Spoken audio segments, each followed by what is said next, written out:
کہتے ہیں یہ رنگ مجھ پر بہت ہی جچے گا، یہ چوڑیاں، یہ میرے ماتھے کا ٹیکا، سب کچھ انہوں نے ہی تو میرے لیے پسند کیا ہے۔ یقین مانو میں خود کو دنیا کی سب سے خوش قسمت لڑکی سمجھ رہی ہوں۔ رابعہ اپنی خوشی کا اظہار کشمالہ سے کر رہی تھی، لیکن کشمالہ اگلے ہی پل جو کہنے لگی، سن کر تو رابعہ کے چہرے کی ساری مسکراہٹیں گویا سمٹ ہی چکی تھی۔ رابعہ، کیا تم میری ایک بات مانو گی؟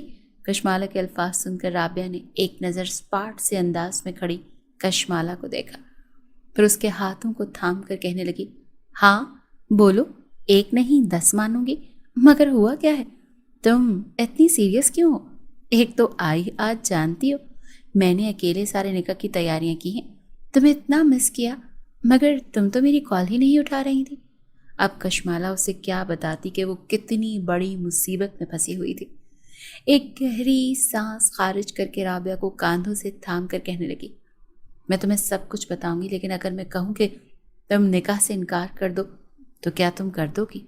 یہ وہ الفاظ تھے کہ رابعہ بالکل سختی کی کیفیت میں آ چکی تھی۔ اگلے ہی پل 2 قدم پیچھے ہٹی کہنے لگی، یہ تم کیا کہہ رہی ہو؟ میں دلاور سے جس قدر محبت کرتی ہوں تم جانتی ہو۔ دیکھو کشمالہ، اگر یہ کوئی مذاق ہے تو بہت ہی برا مذاق ہے۔ اس وقت کے لیے تو میں انتظار کر چکی تھی۔ تم جانتی ہو نا میری نیچر کو، میں مرتی مر جاتی لیکن کبھی بھی دلاور کا نام لے کر اپنے ماما بابا کو نہ کہتی کہ میں اسے پسند کرتی ہوں، میں اس سے شادی کرنا چاہتی ہوں۔ لیکن یہ تو میری قسمت ہے کہ میری خوش نصیبی ہے کہ انکل آنٹی خود رشتہ لے کر میرے گھر آئے، مجھے دلاور کے لیے پسند کیا اور میری محبت آج آمین ہونے والی ہے۔ پھر تم اس طرح کا مذاق کر بھی کیسے سکتی ہو؟ یہ سن کر کشمالہ اپنی آنکھوں میں آئے آنسوؤں کو ہاتھ کی ہتھیلی سے پونچھ کر کہنے لگی، دیکھو رابعہ، جو جیسا دکھتا ہے ویسا ہوتا نہیں ہے، تم صرف یک طرفہ محبت کرتی ہو۔ دلاور تمہیں کبھی بھی وہ عزت اور مقام نہیں دے سکے گا۔ میں تو کہتی ہوں بہت زیادہ رونے سے کچھ رونا بہتر ہے۔ تم اس نکاح سے انکار کر دو، دنیا اچھے لڑکوں سے بھری پڑی ہے، تمہیں دلاور جیسا لڑکا ملنا گویا تمہاری زندگی عذاب بننے کے مترادف ہے۔ جو حقیقت میں جانتی ہوں وہ تم نہیں جانتی۔ کشمالہ رابعہ کو سمجھانے کی کوشش کر رہی تھی، مگر رابعہ فقط اتنا ہی بولی کہ کیا کیا ہے دلاور نے؟ بتاؤ، کیا اس نے 100 قتل کر دیے ہیں؟ میں تو اسے 100 خون بھی معاف کر دوں گی۔ کیا برائی ہے اس میں؟ کیا گناہ کیا ہے اس نے؟ میری محبت اسے بالکل ٹھیک کر دے گی، وہ ہر گناہ ہر غلطی کو چھوڑ دے گا۔ لیکن رابعہ نفی میں سر ہلا کر رہ گئی۔ اس نے جیسا چہرہ دلاور کا دیکھ رکھا تھا اور کل رات جو کچھ کرتے اس نے دلاور کو دیکھا تھا، اس کے بعد اگر دلاور ملک اس کی جان بھی لے لیتا پھر بھی وہ رابعہ کو اس کے نکاح میں جانے نہ دیتی۔ جب رابعہ نہ مانی تو کشمالہ سرگوشی نما انداز میں اس سے سب کچھ بتانے لگی۔ وہ رو بھی رہی تھی اور ساری حقیقت بتا بھی رہی تھی۔ رابعہ حیرت سے دیدے پھاڑے کشمالہ کو دیکھ رہی تھی۔ نفی میں سر ہلانے لگی، شاید وہ ان سب کے لیے تیار نہیں تھی۔ روتے ہوئے کہنے لگی، تم جھوٹ بول رہی ہو، کس کے کہنے پر یہ سب کر رہی ہو؟ میرا دلاور ایسا نہیں ہو سکتا، ابھی چند منٹوں بعد میرا اس کے ساتھ نکاح ہے، وہ میرا محرم بننے والا ہے۔ رابعہ روتے ہوئے کہہ رہی تھی، مگر کشمالہ نے اپنے موبائل میں ایک ویڈیو کو رابعہ کو دکھایا۔ کمرے میں ایک مردانہ آواز گونجی تھی جو اس ویڈیو سے آ رہی تھی، ارے میری جان، کیا ہو گیا؟